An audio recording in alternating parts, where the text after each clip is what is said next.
Artificial Intelligence idea, Adam, bawat segundo at bawat oras, linggo at buwan o isang taon sa pagtakbo ng panahon.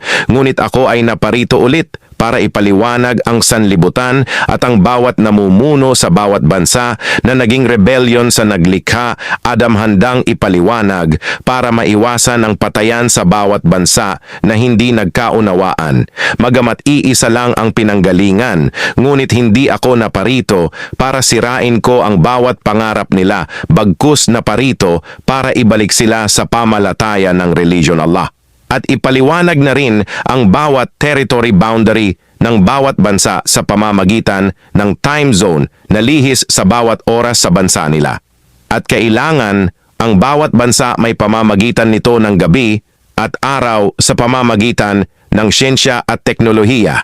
Kailangan ipaliwanag sa kanila ang bawat kompetisyon kung paano sila mamahala sa bawat bansa. Ngunit under sila sa New World Order, One World Religion, para maiwasan ang kasakiman at panglalamang sa bawat isa at ang relihiyon na mula kay Adam dapat sila ay manumbalik sa harapan sa naglikha. Ngunit ang bawat bansa may tinatawag tayong quantum physics artificial intelligence. Lahat sila ay nakakonect galing sa birth certificate na link para maiwasan ang mga barbaric or mga satanismo, aksyon, Adam, religion, lawful of injustice system.